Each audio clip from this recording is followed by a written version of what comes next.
Hello and welcome back to the Ultra Films YouTube channel. My name is Evan. I am the producer over here, and today we're talking about the finale of Young Justice, episode 26, Death and Rebirth. I'm not gonna lie, like every single week the title scares the frick out of me, and I go, oh no, please no. And this one in particular, because it's the finale, we know exactly what was going on with Connor, Superman, and the Zods in the middle of Metropolis, and things did not look good for many characters. However, we're looking a lot better now. I'm very glad. I also wanted to say before we get into the breakdown, thank you for letting me review the series. It's gotten a lot of love on the channel for some reason. Obviously I think it's the one I've been sharing out the most, DMing some of you about it. So thank you guys for watching this series. I would love to do more Young Justice videos down the road. I'm gonna be covering Miss Marvel over on Disney Plus, but if you guys want to see more theory videos or what I think will go down in season 5, if we get a season 5, then let me know. Because I love this show a lot. It's a banger. I literally have, I think it's hard to tell if you see, oh geez, right there, that's seasons 1 and 2 on Blu-ray. Why it's sitting there, I don't know, but it is. Actually, it might only be season 1, but anyways, this is literally one of my favorite shows. I love Young Justice. So with that, let's get into this breakdown. Episode 26 of season 4. So we start back off in Metropolis with this scenario right here. Ma'alefa'ak and the Zods are staring down Superboy, telling him to murder Superman. And I think it's a really beautiful scene. What plays next is Connor goes through all of his memories with Superman as he's looking at him and thinking he killed him in the zone, and just seeing the life he lived and the moments he shared with Superman, and that they're brothers. I initially thought McGann was going to have to brain blast him and then they were going to be kind of on edge with each other. They might have had to call off the wedding, but instead of any of that, Connor just remembers who Superman is and who he is. And he chooses to say, no, I'm not going to murder him. He is my brother. And Zod gets upset and goes, Father, I told you we should have murdered them both. And then the team starts showing up. We get a cut back over to the, I have a mosquito bite on me or something. But we get a cut back over to the Fortress of Solitude. We find out Dick is okay, and he meets up with McGann, and they start talking about the events of what had happened, how the rescue team had gone through the zone, kept the Kryptonians at bay through the boom tube, and escaped except for Rocket, how that all went down, and how McGann and the rest of the group from space, from Trombus, had survived and gotten, everybody from Trombus back to Earth, and how they survived the explosion from the Eye of Ekron. Basically, Superman and Orion, the two strongest individuals by far in there, with Forager with the shield, took the brunt of the blast, as well as Bioship, who was knocked pretty good. All 4 of them were pretty incapacitated except for Superman, because he's Superman. So Superman stood up to Zod and then got taken away. The other 3 were unable to help out the rest of the way, and I think also somebody else, there were 1 or 2 other members that were there. Black Lightning, oh yeah, Black Lightning, and I think Aquaman was still with them. I don't know, they weren't part of the fight, so I would assume they actually were knocked out and unable to participate in the battle. And maybe somebody else, I'm not sure, I quite remember everyone. But that's the gist of what happened. Is basically Superman and Orion took the brunt of the blast so that everybody else would survive, and then they basically faked their own deaths just in the same way that Dick had. And I want to say last week I called that he was alive, that Batman. It was pretty obvious. I think I was like, there's no way he just died, and they didn't confirm the death. It's got to be the heartbeat trick that Batman taught him. So I just wanted to say I called that, and I felt pretty good about it. But anyways, they talk about how they fake their deaths, and then they start heading towards Metropolis. And they don't really have a plan. They just are like, okay, let's just go and help them out. And then we get a lot of really, really good action and battle in the following moments. So obviously, yeah, Connor chooses not to kill Superman, and then these guys are all running in and flying in to save the day. Bart comes in and steals the kryptonite, because just straight out of Zod's hands, and runs away, and then ultimately ends up fighting against the Emerald Empress, who's Ursa Zod. The bus team, so Calder, Z, and Tigress, I think Dick's on the bus as well, actually.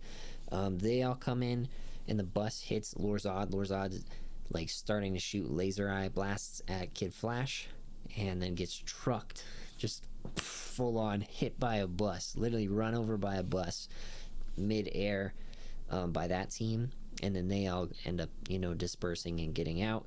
And then Baby Ship actually is also approaching. She came in after she heard Bioships, cry for help after they got shot down. So Baby Ship comes with Miss Martian and everyone else that hasn't been talked about. Everybody else that's in the fight. Dick's actually on the Bioship. I forgot, because he gives this line to McGann where he says she can't hold back. She has to let loose in order to make sure Connor's safe and that everybody is okay, because she's a little bit scared to use her powers, especially because that's the whole thing that maybe that line made me think, oh, she's gonna have to brain blast Connor and bring him back to reality, except that we had already seen him pick his side already. So then Zod realizes they're outnumbered and decides to tell Ma'alefa'ak to open up a boom tube back to the zone and open it up so the Kryptonians can come through. And initially 2 Kryptonians come through the boom tube. His right hand, left hand in the zone came through, and they are supposed to bring the rest of the army, except the boom tube gets closed because Calder uses his magic to grab the Kaiser Thrall or Danny Chase through. I don't know how he phases him through the ground, but he brings him down into the sewer with his little magic. It's like a big old fish or a kraken that brings him down. So then they no longer have a boom tube or access to it, and it's the 6 of them. So General Zod, Lor-Zod, Ursa Zod, the Emerald Empress, Ma'alefa'ak, and the 2 other Kryptonians from the zone versus the rest of the team. And Connor is still injured and not super sure who to fight for. At one point he fights Calder and tries to stop him from attacking General Zod, and Superman's completely incapacitated, so they don't have a single Kryptonian on their side right now. So it's a little bit lopsided. However, they have the numbers advantage. So let's see what else happens here. Basically, it's Kid Flash and Emerald Empress going at it. She's using the Eye of Ekron to try and take him out, and then Z ultimately comes over and helps him out, knocks her out briefly so that he can run away, and he fights. He's kind of zooming all over the place doing whatever, to be fair. So, but mostly they're going at it. Then Lor-Zod is chasing down Bioship. He sees that, Baby Ship. He sees Baby Ship flying through the air, and Miss Martian's in it, and obviously Dick's jumped out of it at this point, but he's chasing around Baby Ship and Miss Martian, and they go at it for a second. Tigress and Dick take on the 2 other Kryptonians, and then obviously Calder takes on General Zod straight up, just straight up, and then Ma'alefa'ak goes to try and mess with Danny Chase again to open up the, to get control of him and open up the boom tube. So he's preoccupied with that. So the two Kryptonians are busy with Tigress and Nightwing, and then General Zod is going head to head with Calder, which I really like that they did that, because Calder took it to him, Lor-Zod's busy flying around, and Emerald Empress is trying to take out Kid Flash, and that's the gist of this battle for a minute. Ultimately, they do a little bit of switching up with the dance partners, and Z ultimately gets free for a moment to go heal up Superman, and because he's like got this kryptonite poisoning from being exposed to it for so long, and he's on the verge of death. Z heals him with her magic, and so then he's able to join the fight, and McGann is able to slip away for a second from Lor-Zod and meet up with Connor as he's chasing Baby Ship around, and basically she restores Connor's mind of the memories between them, and I would assume just snap him back into reality a little bit more, so that he's not trying to.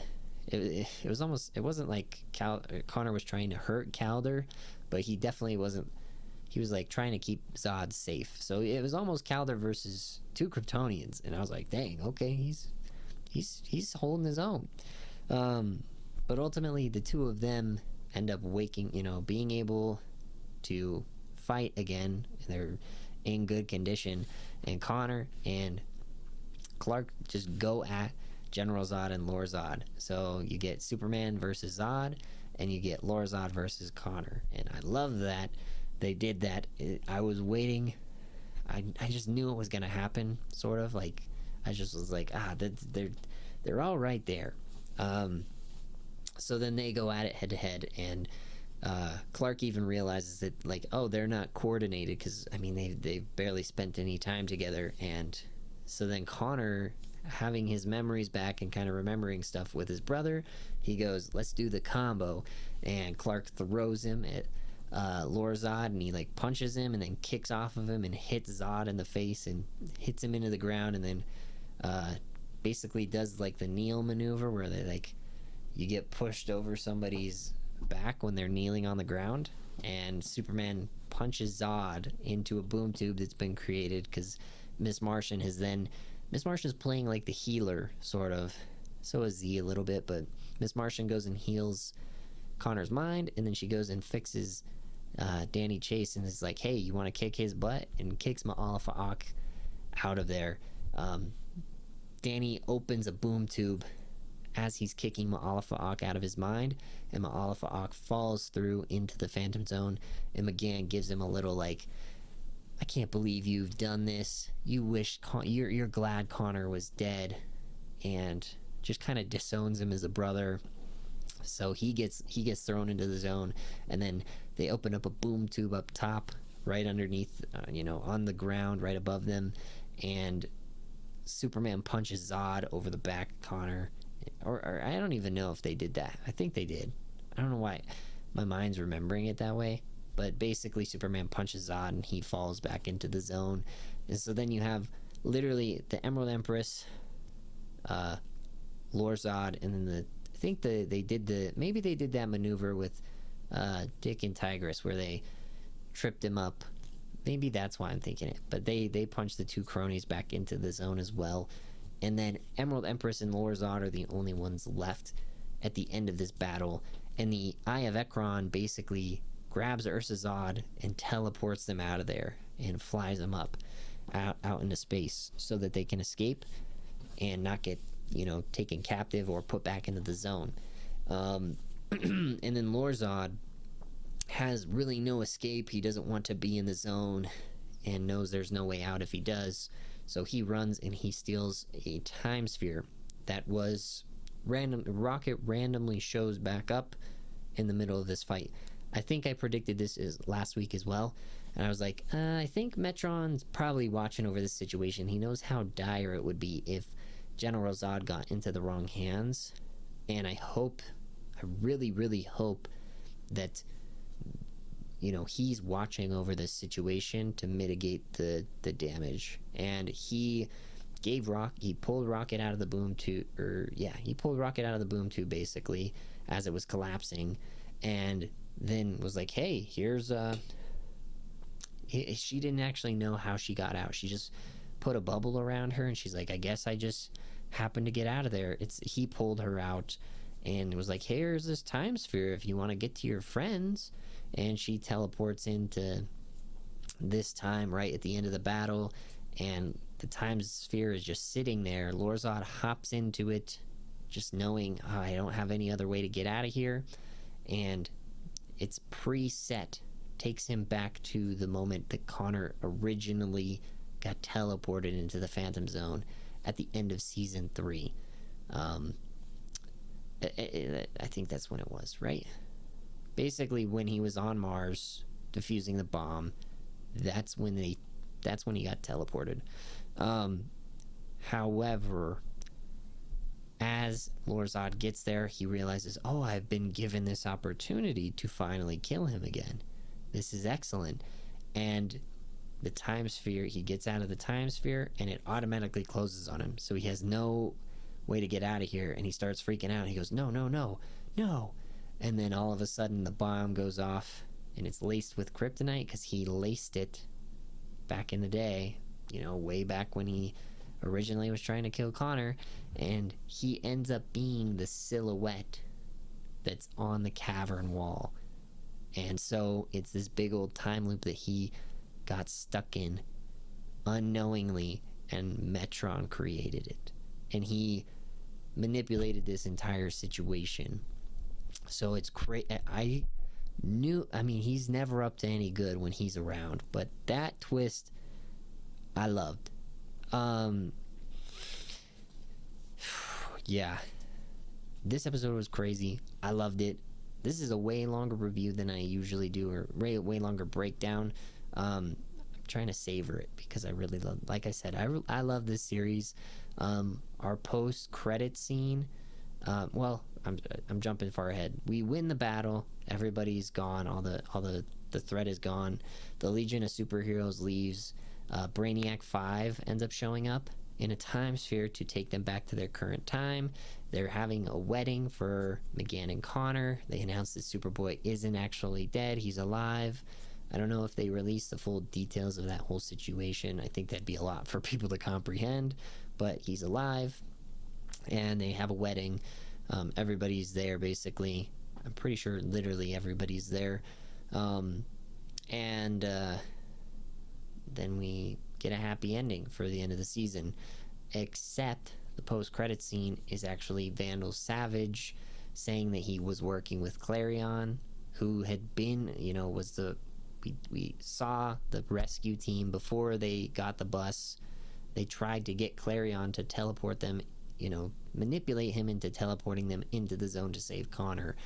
Clarion can just go in there whenever he wants. He ends up going in, snagging all of the Kryptonians, and they bring him out back on Trombus again, and he just beats them senseless because he's a Lord of Chaos, so he can easily beat all the Kryptonians easily. But then they put them in the pods back on the War World, the little diffuser pods where they keep all their former enemies, and those they just have enemies just piling up in the War World. Vandal Savage has so many villains just stockpiled that he could release on the Justice League at any moment he wanted to control or do anything. And he has now General Zod locked up, and the only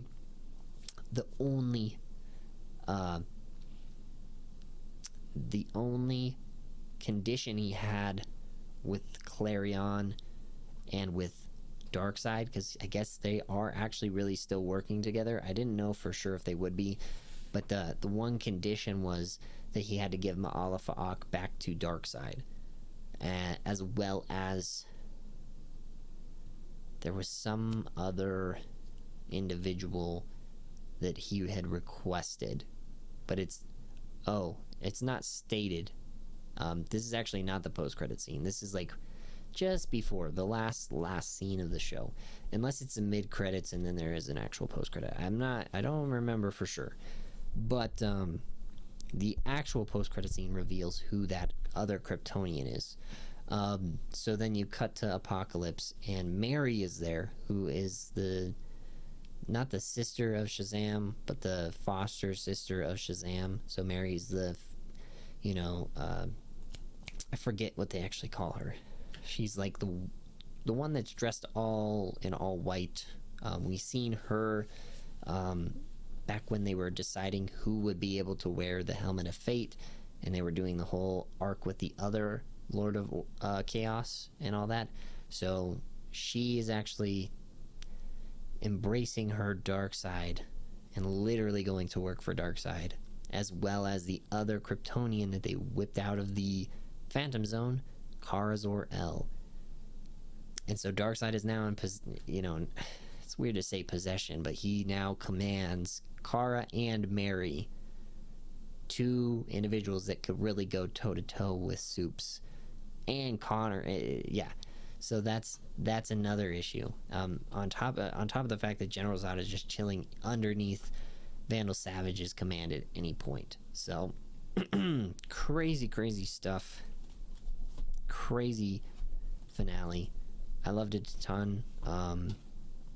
Like I said, if you guys want to see more videos from me, I have a very good theory video about Wally, especially knowing he's no longer in the zone. We would have heard something about it from Vandal Savage in that last scene. He was never in the zone. It seemed like he was for a moment, but I do have a theory of where he actually is, since he is most likely still alive somehow, in essence. So I would love to do that for you guys. If you want to see me do my predictions for what we think we could see in Season 5, or my personal choices for what arcs we get to cover with certain characters, I'll do videos on that. I would love to cover this series more. If you guys want to see it, let me know in the comments what you want to see. Don't forget to leave me a like, and don't forget to subscribe for when Season 5, again, comes out. Manifesting it.